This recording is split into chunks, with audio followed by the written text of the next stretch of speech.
Assalamualaikum warahmatullahi wabarakatuh. Berjumpa lagi dengan saya Iskandar Zulkarnain Matondang di mata kuliah perpajakan. Untuk pertemuan ini adalah tentang KUP, Ketentuan Umum dan Tata Cara Perpajakan. Undang-Undang Nomor 6 Tahun 1983 tentang Ketentuan Umum dan Tata Cara Perpajakan diubah dalam Undang-Undang Nomor 16 Tahun 2000 sebagaimana telah diubah terakhir dengan Undang-Undang Nomor 28 Tahun 2007, Undang-Undang 16 Tahun 2009. Di sini wajib pajak pasal 1 angka 1 Undang-Undang KUP, orang pribadi maupun badan pemungut atau pemotong pajak tertentu. Kewajiban mendaftarkan diri dan melaporkan usaha. Kewajiban mendaftarkan diri untuk mendapatkan NPWP untuk orang pribadi yang menjalankan usaha atau pekerjaan bebas. Yang tidak menjalankan usaha atau pekerjaan bebas memperoleh penghasilan yang jumlahnya telah melebihi PTKP setahun per 16 PJ 2007. Wanita kawin yang dikenakan pajak secara terpisah karena hidup terpisah berdasarkan keputusan hakim atau dikehendaki secara tertulis berdasarkan perjanjian pemisahan penghasilan dan harta. Nah, yang B adalah untuk semua badan. Setiap wajib pajak hanya diberikan 1 NPWP. Kewajiban mendaftarkan diri dan melaporkan usaha. Melaporkan usaha untuk dikukuhkan menjadi PKP, pengusaha yang telah melampaui batas pengusaha kecil pada suatu masa dalam suatu tahun buku. Pengusaha kecil yang memilih menjadi PKP. Adapun sanksi perpajakan, wajib pajak yang tidak mendaftarkan diri atau melaporkan usahanya akan dikenakan sanksi menurut peraturan perundang-undangan yang berlaku. Jangka waktu pendaftaran NPWP diatur di pasal 2 ayat 5 Undang-Undang KUP JO. Di sini ada Cap 161-PJ-2001 JO per 160-PJ-2007. Nah, untuk yang NPWP paling lambat 1 bulan setelah saat usaha mulai dijalankan. Ini baik wajib untuk WP badan maupun OP usahawan maupun WP orang pribadi non usahawan. Jadi pada akhir bulan berikutnya apabila sampai dengan suatu bulan dalam 1 tahun buku memperoleh penghasilan yang melebihi PTKP. Sedangkan untuk PPKP sebelum penyerahan BKP ataupun JKP paling lama akhir bulan berikut setelah sampai dengan suatu masa dalam tahun buku nilai peredaran usaha melebihi batasan pengusaha kecil. Nah, di sini adalah kewajiban wajib pajak. Mendaftarkan diri untuk mendapatkan NPWP, melaporkan usaha untuk dikukuhkan sebagai PKP, mengisi SPT dengan benar, menyampaikan SPT, membayar atau menyetor pajak terutang, menyelenggarakan pembukuan. Nomor pokok wajib pajak. Pengertian: nomor pokok wajib pajak atau NPWP adalah suatu sarana administrasi perpajakan yang dipergunakan sebagai tanda pengenal diri atau identitas wajib pajak. Fungsi NPWP sebagai tanda pengenal diri atau identitas wajib pajak untuk menjaga ketertiban dalam pembayaran pajak dan dalam pengawasan administrasi perpajakan. Pencantuman NPWP harus ditulis dalam setiap dokumen perpajakan antara lain pada formulir pajak yang digunakan wajib pajak, surat menyurat dalam hubungan dengan perpajakan, dalam hubungan dengan instansi tertentu yang mewajibkan mencantumkan NPWP. Nah, NPWP wajib pajak ini, penghapusan NPWP dilakukan dalam hal-hal sebagai berikut. Wajib pajak orang pribadi meninggal dunia dan tidak meninggalkan warisan. Warisan yang belum terbagi dalam kedudukan sebagai subjek pajak sudah selesai dibagi. Wajib pajak badan yang telah dibubarkan secara resmi berdasarkan ketentuan peraturan perundang-undangan yang berlaku. bentuk usaha tetap yang karena suatu hal kehilangan statusnya sebagai bentuk usaha tetap. Wajib pajak orang pribadi lainnya selain yang dimaksud dalam huruf A dan huruf B yang tidak memenuhi syarat lagi sebagai wajib pajak. Nah, adapun format NPWP terdiri dari 15 digit, yaitu 9 digit pertama merupakan kode wajib pajak dan 6 digit berikutnya merupakan kode administrasi perpajakan. Berikut ini adalah salah satu contoh NPWP. 015020022504000.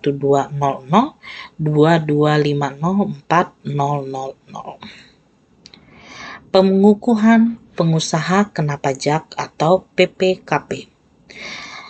Setiap wajib pajak sebagai pengusaha yang dikenakan pajak berdasarkan Undang-Undang PPN 1984 dan perubahannya wajib melaporkan usahanya pada kantor Direktorat Jenderal Pajak yang wilayah kerjanya meliputi tempat tinggal atau tempat kedudukan pengusaha dan tempat kegiatan usaha dilakukan untuk dikukuhkan sebagai pengusaha kena pajak KUP Pasal 2 Ayat 2.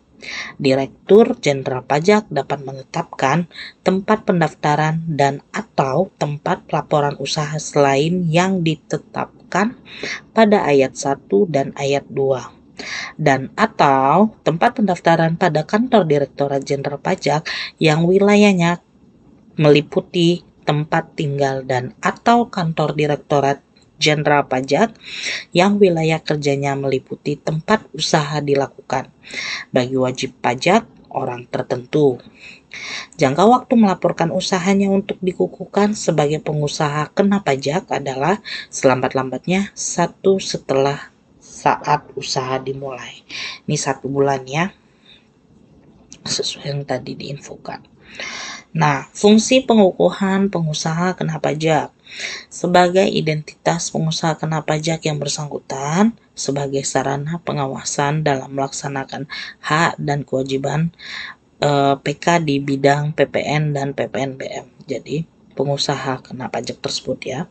Pencabutan pengukuhan PKP, pengusaha kena pajak pindah alamat, wajib pajak badan telah dibubarkan secara resmi, tidak memenuhi syarat sebagai pengusaha kena pajak.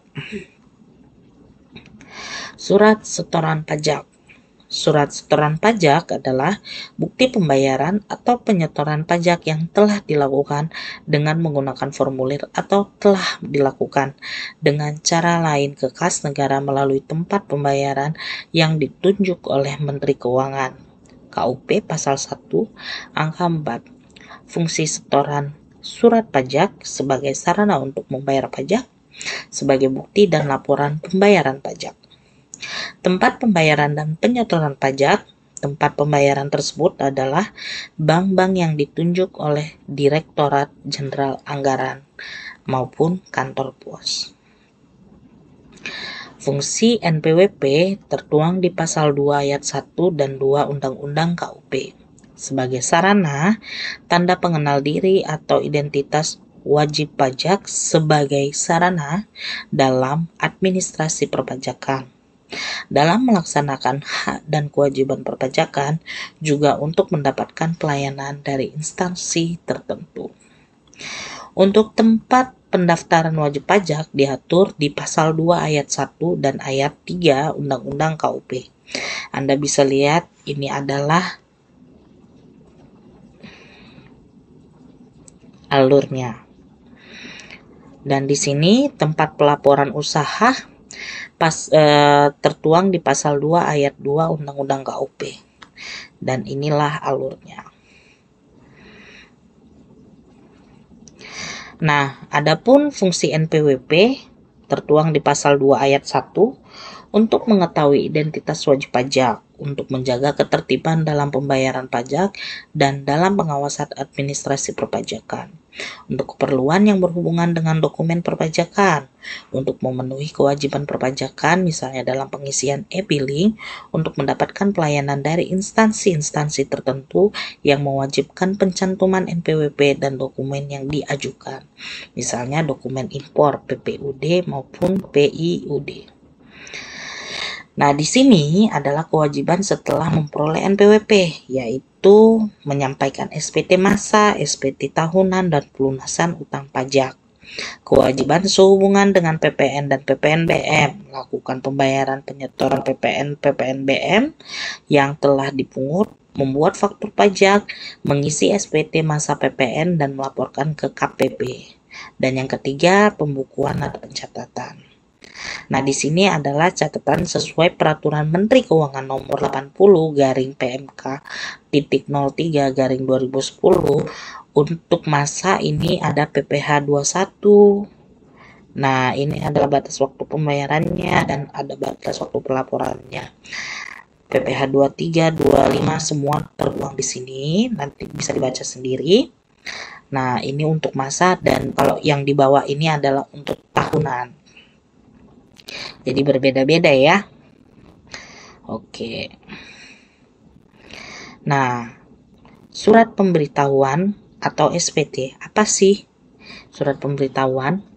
Surat pemberitahuan atau SPT ini adalah surat yang oleh wajib pajak digunakan untuk melaporkan penghitungan dan atau pembayaran pajak, objek pajak dan atau bukan objek pajak, dan atau harta dan kewajiban sesuai dengan ketentuan peraturan perundang-undangan perpajakan, tertuang di KUP pasal 1 angka 11.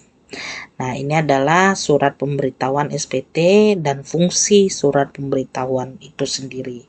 Jadi ada fungsi SPT bagi wajib pajak, fungsi SPT bagi pengusaha kena pajak, dan fungsi SPT bagi pemotong atau pemungut pajak. Bisa dibaca sendiri nanti.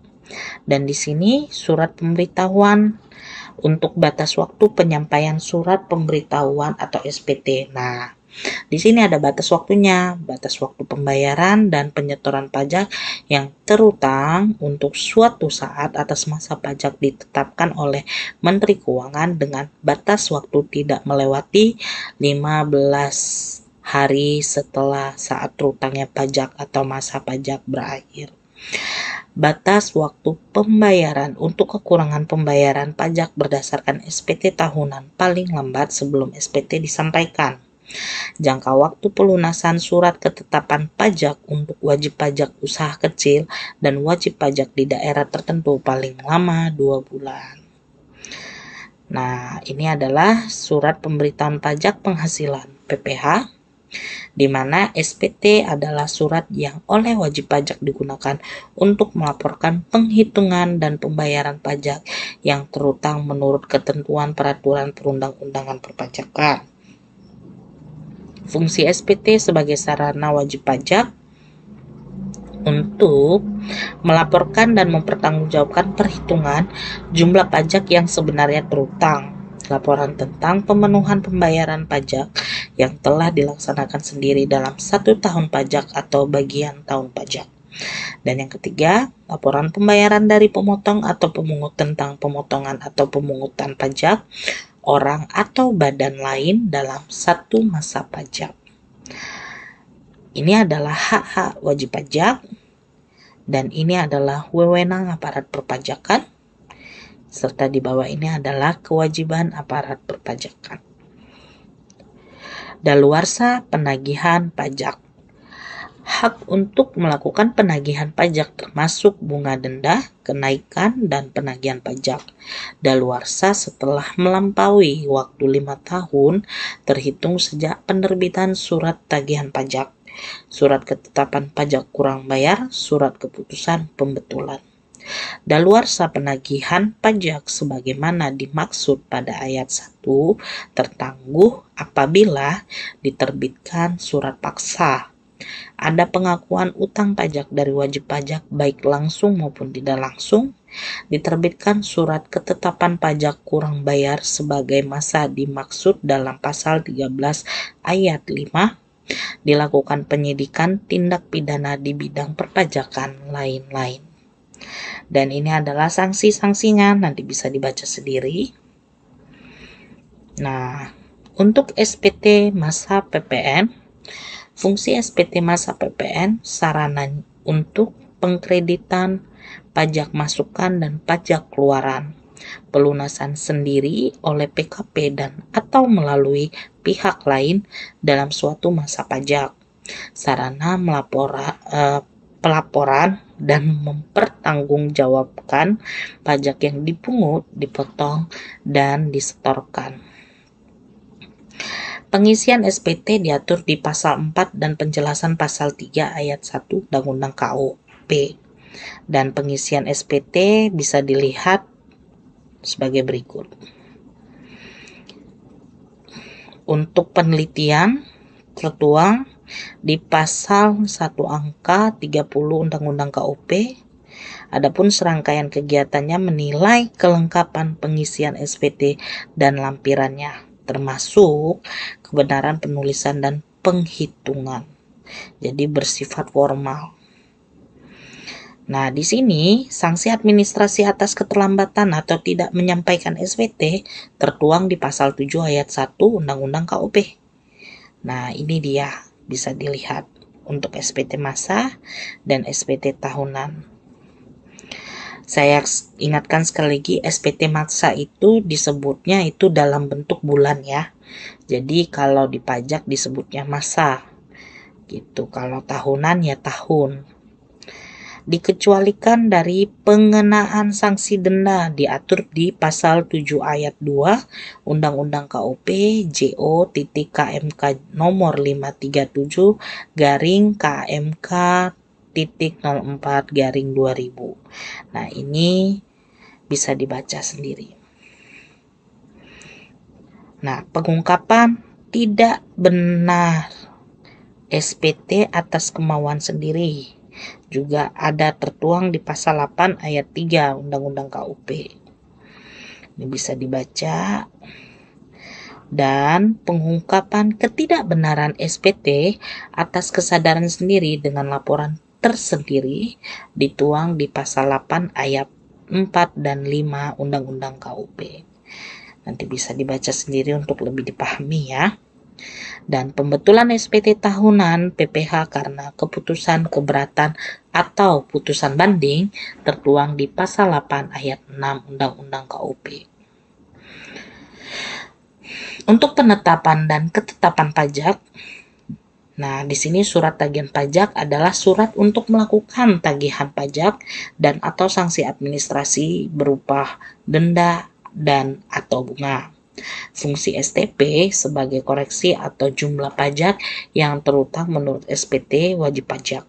Sarana untuk mengenakan sanksi berupa bunga dan atau denda. Sarana untuk menagih pajak, dan di sini adalah sebab diterbitkannya STP bisa dibaca. Adapun jenis-jenis ketetapan pajak bisa dibaca di sini. Dan untuk utang pajak adalah pajak yang harus dibayar pada suatu saat dalam masa pajak, dalam tahun pajak, atau dalam bagian tahun pajak menurut ketentuan peraturan perundang-undangan perpajakan. Apabila wajib pajak tidak melunasi pajak berutang yang tercantum dalam STP atau SKPKB ataupun SKPKBT, akan dilakukan tindakan penagihan. Pertama, surat teguran. Naik ke surat paksa, surat disita, dan lelang. Penagihan seketika dan sekaligus. Nah, penagihan seketika dan sekaligus tanpa menunggu tanggal jatuh tempo pembayaran berdasarkan surat perintah penagihan seketika dan sekaligus yang diterbitkan oleh pejabat. Di sini MK 561/00. Hak mendahului pemerintah untuk mendapatkan bagian lebih dahulu dan kreditur lain atas hasil pelelangan barang-barang milik penanggung pajak di muka umum guna menutupi atau melunasi utang pajaknya. Kewajiban menyelenggarakan pembukuan dan pencatatan.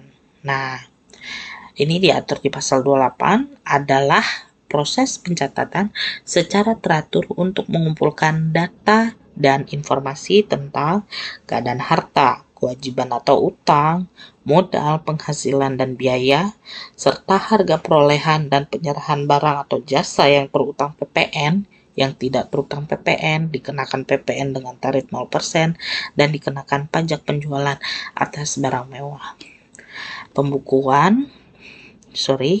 Pembukuan ditutup dengan menyusun laporan keuangan berupa neraca dan perhitungan laba rugi pada setiap akhir tahun pajak. Nah, ini dia wajib pajak badan ataupun wajib pajak orang pribadi.